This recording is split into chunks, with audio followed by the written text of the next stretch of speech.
Morning, everybody, and welcome to today's Sunday Q&A on this bank holiday. I got bad news. Steve Campbell's dead. I got a text from Louise, and I read it to you. It says it was from Trucking About with Steve, which was kind of Steve's local name, and he just started his channel and he was doing stuff. And it said, "Hello there, this is Louise, Steve's late girlfriend. Unfortunately, he died on Sunday morning of April the 13th after a car crash on his way into work. Just thought I'd let you know he will be sadly missed." Yes, he will. I'm gutted. I'm sort of, yeah. Not a lot you can say about that, is there really? It's sort of, it's a bit of a shock. He wasn't a young man. He wasn't an old man, rather. He was sort of, I don't know how old Steve was. Kind of what you say, mid-30s or something like that. And I was speaking to Nick the urban trucker, about it, and he said he was a bit of a lovable rogue, and he was a character. He was a card. He was a colourful guy, and he kind of always got in and out of scrapes, But I met him. I speak to him sometimes on the phone. It's not often, but I did. He come down once. We went for a pint, or I went for a pint. He went for a Coke because he didn't drink. And he was kind. It was never anything. It was like a Fools and Horses character to a degree, It was never anything. We referred to him as the nefarious Steve Campbell. In fact, he got his job with the last firm he was working with, because the bloke he'd watch the channel, and he went, "Oh, you're the nefarious Steve Campbell." But he was working there. He was decent. He was helping the guy out. I think the guy had health problems, helping him turn it round and all that kind of stuff. And I've got to say, bit of a shock that. I'm really sorry, Louise. I did try ringing, but it said the number doesn't work anymore. So I don't know if you've still got my number. If you want to get in contact. If not, I don't know, maybe I'll stick it on or something.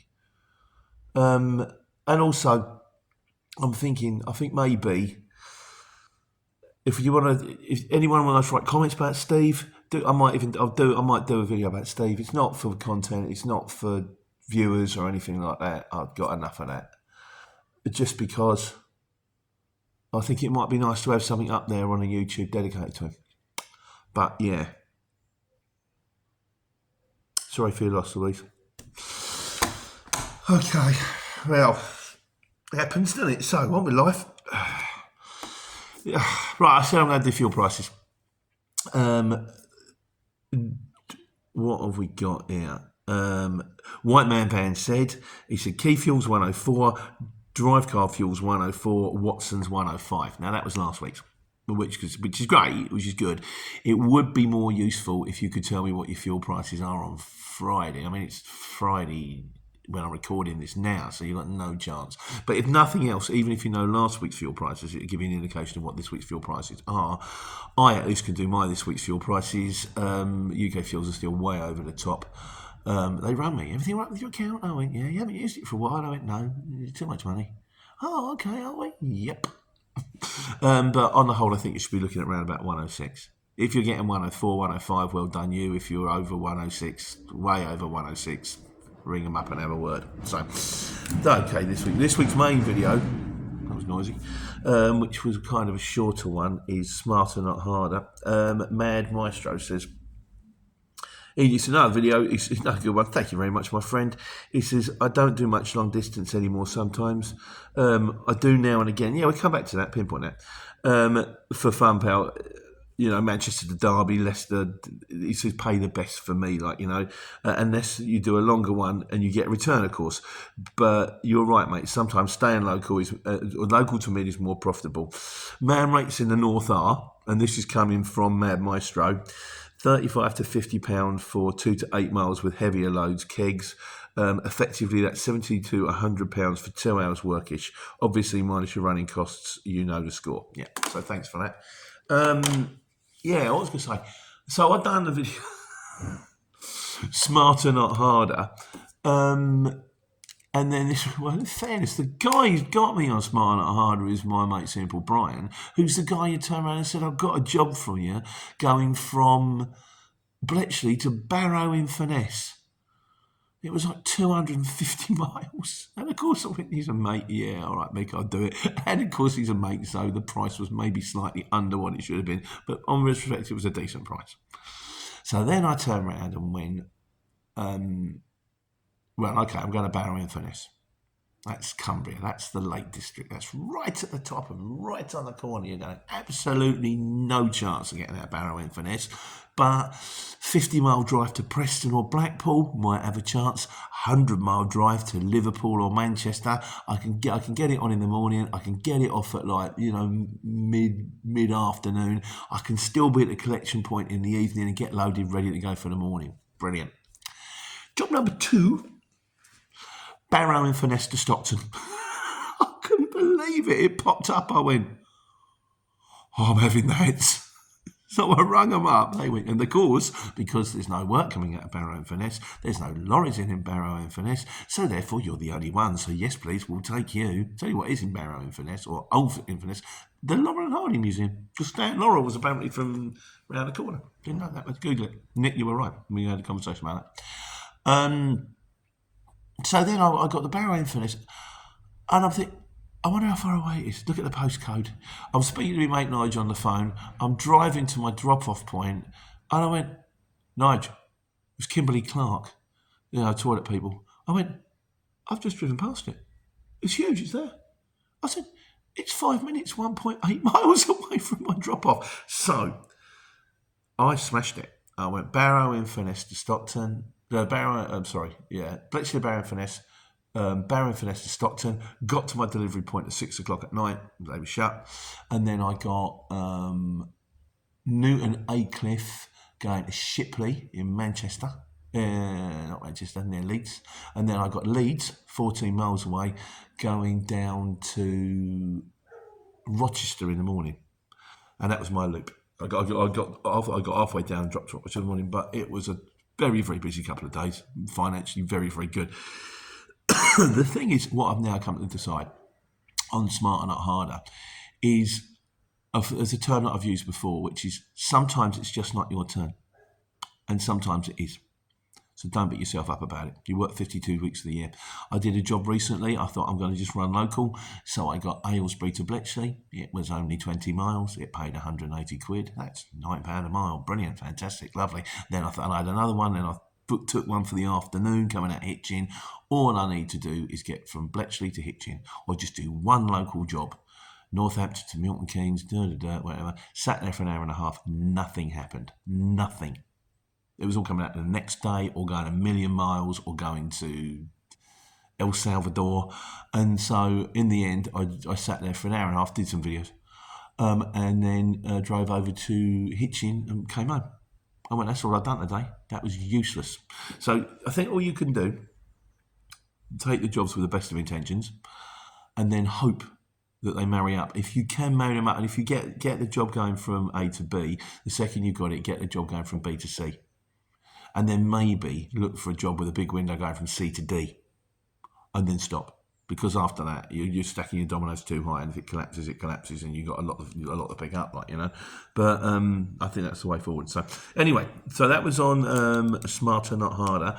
We're also carrying on with one on standard responses, which I still think could run, we still haven't got to the bottom of this. Things that you say. I was talking to boys from pub last night, and it was like things where you're going to get asked the same question over and over. It's like Groundhog Day. You're going to get the same question over and over and over again. So you keep giving a different response until you get the one that goes, bang, bullseye. Yep, that's it. That's the one I'll use. Fantastic. Mark Smith, he says, it's never a problem, Pete. Be happy and have a giggle. It works every time. That is one thing I will say. If you go in happy, makes all the difference. The amount of times when they go, you're jolly for a lorry driver. I want to go, yeah, it's my truck. It makes you a lot happier when you're getting paid like this, Leach, he says, I always treat everybody with respect. That's my mate Lee. And try to have a laugh. Again, it works. I always ask the fork truck drivers if they're the owner of the company, plus I've got I like that. You see, I've got a thing about surnames. I try and guess where they are from. But the best is when you meet people from like India and Nepal, as I've been to both many times. I can often spend a few minutes chatting about each company and the food from different regions. Yeah, I guess that helps, take an interest in the person. I saw you for, okay. I mean, I've done, what you're doing with your weekend, how's your bank holiday? One I've often used is, on a Friday, it's the weekend soon. And I go, you in tomorrow? And they're like, yeah. Wish I hadn't said anything now. You can practice. I still haven't got that one perfectly right. But yeah, that's quite, the surnames one is interesting. Plus, I kind of like that. Yeah, have a laugh. This is your company. So, no, mate. I think that could go either way with my delivery. It possibly could. But William Humphrey says, as a recent retiree, the thing I miss the most about work is people. Not. Yes. As it's Sartre who said, hell is other people. I think this is why it's such a great job, because you can deal with them fleetingly. You don't want to cut yourself from people completely. You don't want to be one of the people that's on an island forever looking after the wildlife for 3 months on your own. That'd drive you mental. But you can spend most of the time in your cab. If sometimes that's not a good thing because you're alone with your thoughts too long. But you spend all the time in your cab, and then you get there and you can have a brief chat with some people, and then if it goes badly, you can leave. And if it goes well, you leave anyway. But at least it went well. But yeah, I know what you're saying. Steve Cunningham says, I've lost a comment here. Oh, no, it's there. He said, I'm just usually polite. I said this video before. It's sort of be polite. Be smart, be polite. And there's another one we come to in a minute. I can honestly say attitudes have got better over 40 years, which I agree with you on that one. I think you're right. I could tell some stories about some drops. Yes, you should. Tell them. And then I'll tell them to everybody else. We all like a story. And David Henley says, when going to the customer, don't call them mate, call them sir. They love it. By the time you've left, 50% will be calling you sir. I think he's right. And I think that the thing about this is the respect. And it's a matter of the amount of people that turn up, go, yeah, okay, there's your stuff, you take it, I don't care if you take it or not. Right, yeah. If you turn up, hello, my friend, good morning, sir. And the other one is, good morning, sir. And I use good morning, sir. I am here to make your life easier. You tell me what you want me to do. If you want me to wait over there, I'll wait over there. If you want me to move the tray, you tell me where you want it and I'll put it there. Do you want one curtain or two? Even if there's do you want me to make a cup of tea? And 9 times out of 10, then they go overboard. I tell you my favourite. What story was it? It was about Liberace. My favourite Liberace story. We've got time. My favourite Liberace story was, he said, Liberace was known. He was like Bob Monkhouse. He was known as the memory man in the fact that he would he used techniques when going into places so that you could use certain techniques so you'd remember information about people. Then when he would leave the place, he would write down all that information and store it on a roller deck. So what happened was he went to play Pebble Mill once, and he went round everybody, said, hello, you're Brian. Hello, Brian, pleased to meet you. Are you married? What's your wife? And I said, and 2 children? Lovely, fantastic. Then he went in to play Pebble Mill again about 2-3 years later. Went round the entire cast and crew and went, hello, Brian, how are you? How's Louise? How's little Sharon? Was she 7 now? And this is Liberace talking to the bloke who makes the coffee and asking him about his mum and dad.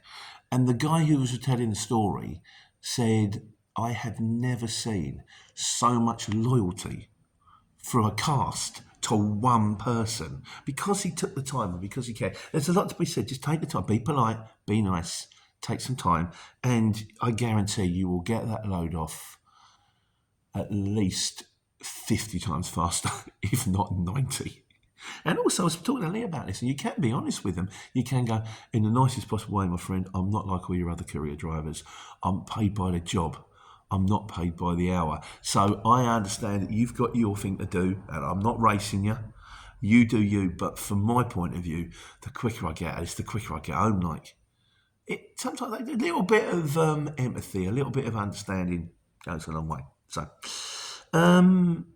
yes, right. One on trucks. Quick one on trucks.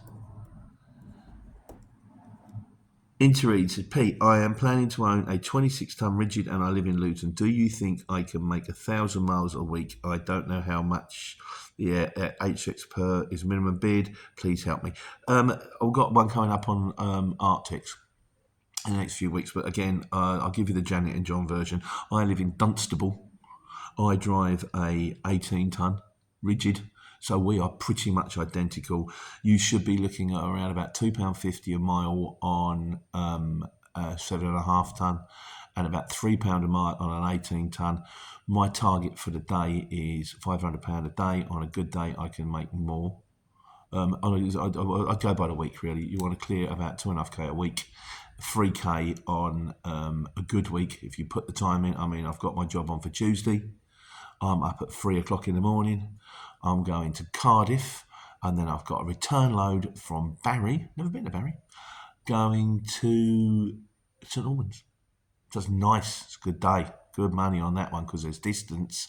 But then you guarantee you have a good day the first day. The second day you're stuck in Bletchley for like 2 hours on 180 quid going nowhere. But yeah, that's the long and short of it. So I'm sure I've done the video before and I could offer to do it again, but it's kind of up there. And a quick miscellaneous as well, which is from Mickey. Microsoft is worth a subscription, especially now with built-in AI. I would agree with you, except for the fact that I love Google. It's fantastic. This thing here has been printed out on Google. Don't have to pay for Google. Google's free. And Google's got its own AI as well. It's got Gemini. And now there's Google Health and Google Teapot and Google Chocolate Spoon. There's Google everything.